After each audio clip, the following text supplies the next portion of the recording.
Hello, ഞങ്ങളിതേ ഇങ്ങനെ നടന്നു പോയിക്കൊണ്ടിരിക്കുകയാണ്. സൂര്യൻ ഇതാ പതുക്കെ അങ്ങ് അസ്തമിച്ചുകൊണ്ടിരിക്കുകയാണ് കേട്ടോ. അപ്പോൾ ഇത് നമ്മളെ ഒരു ആദിവാസി ഊരിൻ്റെ അടുത്താണ്, ഒരു ഗ്രാമത്തിൻ്റെ അടുത്താണ് ഇങ്ങനെ നടന്നു പോയിക്കൊണ്ടിരിക്കുന്നത്. അപ്പോൾ ഈ ചുറ്റുമതിൽ കാണുന്നത് വന്നിട്ട് അവിടെ ഒരു റിസോർട്ട് നിർമ്മാണം നടന്നുകൊണ്ടിരിക്കുകയാണ്. ഒരു അമ്മ വെള്ളം എടുത്തുകൊണ്ട് പോവുകയാണ്. അപ്പോൾ ഇതൊരു റിസോർട്ട് നിർമ്മാണമാണ് കേട്ടോ. ഇത് പണ്ടൊക്കെ ഊരിന് ഒരു ചട്ടങ്ങളും നിയമങ്ങളും ഉണ്ടായിരുന്നു, മൂപ്പൻ, കുറുതല, വണ്ടാരി എന്നൊക്കെ. അപ്പോൾ അത് നമ്മൾ നിയമപരമായിട്ടുള്ള ചട്ടങ്ങൾ എങ്ങനെ നിയമങ്ങൾ നടപ്പിലാക്കുന്നുണ്ടോ അതുപോലെ തന്നെയാണ് നമ്മുടെ ഇവിടെ അട്ടപ്പാടിയിൽ ഓരോ ഗ്രാമങ്ങളിലും ഓരോ ഊരുമൂപ്പനുള്ള അധികാരം ഉണ്ടായിരുന്നത്. പക്ഷേ ഇപ്പോൾ നമ്മുടെ ഗ്രാമത്തിനോട് ചേർന്നിട്ടാണ് ഈ റിസോർട്ട് നിർമ്മാണം തന്നെ. പണ്ടൊക്കെ നമ്മുടെ ഗ്രാമത്തിൽ അതിര് കടന്നിട്ട് ഒരു റിസോർട്ടോ മറ്റ് ഇതൊന്നും അനുവദിച്ചിരുന്നില്ല.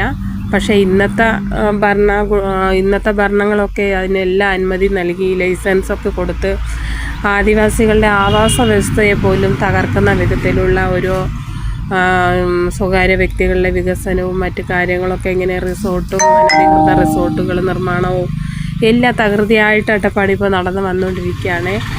അപ്പോൾ ഇവിടുത്തെ സ്ഥലങ്ങളെ തന്നെ ചൂഷണം ചെയ്യുന്ന ഒരു വിധത്തിലാണ് ഇപ്പോൾ നടന്നു പോയിക്കൊണ്ടിരിക്കുന്നത്. ഇവിടുത്തെ സ്ത്രീകളും കുട്ടികളും വരെ പോയി കുളിക്കാൻ ആശ്രയിക്കുന്നത് ഈ വഴിയിലൂടെ പോയി സിർവാണി പുഴയുണ്ട് കേട്ടോ. അവിടെയാണ് കുട്ടികൾ കുളിക്കടവായിട്ട് ഉപയോഗിക്കുന്നത്, നടന്നു വരുന്നത് അതിലൂടെയാണ്. അപ്പോൾ ആ വഴിക്കാണ് റിസോർട്ട് നിർമ്മാണം കൂടെ. പല വിധത്തിലുള്ള ഒരു ചൂഷണം നേരിടാൻ വേണ്ടിയിട്ട് കാത്തിരിക്കുന്ന പോലെയാണ് ഓരോ പ്രവൃത്തി ഇവിടെ നടന്നു വന്നുകൊണ്ടിരിക്കുന്നത്. ഇപ്പോൾ ഒരു മയിലിനെ കണ്ടോ, ഒരു മയിൽ എന്തോ കൊത്തി തിന്നുകൊണ്ടിരിക്കുകയാണ് അവന്. അപ്പോൾ ഞങ്ങളെ കണ്ടപ്പോൾ അവന് കുറച്ച് തീറ്റയൊക്കെ നിർത്തിയിട്ട് അവന് പോകാനുള്ളൊരു താത്രപ്പാടിൽ എങ്ങനെ പോയിക്കൊണ്ടിരിക്കുക. മറ്റ് മയിലുകളൊക്കെ വേറെ സ്ഥലങ്ങളിലേക്ക് പോയി, ഇവന് ഒറ്റയ്ക്ക് ഇവിടെ തിന്നുകൊണ്ട് ഇങ്ങനെ പോവുകയാണ് കേട്ടോ. എൻ്റെ പാലൊക്കെ കണ്ടില്ലേ അതെങ്ങനെയാണ്. പിന്നെ അങ്ങനെ നമ്മൾ നടന്നു. ഇപ്പോൾ പുതിയ പേരുകളാണല്ലോ, ഉന്നതി എന്നൊക്കെ. അതിലൊന്നും വലിയ യോജിപ്പൊന്നും ഞങ്ങൾക്കില്ല. ഒരമ്മ വന്ന് എന്തെങ്കിലും ഉണ്ടെങ്കിൽ താന്ന് പറഞ്ഞു. അവർക്ക് കയ്യിലുള്ളത് കൊടുക്കുമ്പോൾ അവരുടെ സന്തോഷം ചിരിയും കണ്ടില്ലേ. കുട്ടികൾ കളിക്കുന്നു, ഇങ്ങനെ പോവുകയാണ്. ദൂരാണ് കേട്ടോ.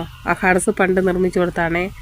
ഒരു ചേച്ചി കണ്ടോ, ചോറ് വയ്ക്കുന്ന കലങ്ങളൊക്കെ പുഴയിൽ പോയി കഴുകി വൃത്തിയാക്കി കുളിച്ചു പോകുന്നു. ഇത് ജപ്പാൻ പ്രോജക്റ്റ് പദ്ധതി പ്രകാരം നിർമ്മിച്ചു കൊടുത്ത വീടുകളാണ് കേട്ടോ അവിടെ ഉള്ളത്. ഇത് കുടിവെള്ളം ഫിൽട്ടർ ചെയ്യുന്നൊരു സ്ഥലമാണ്. ഇത് അമ്പലം. ഇത്രയേ ഉള്ളൂ.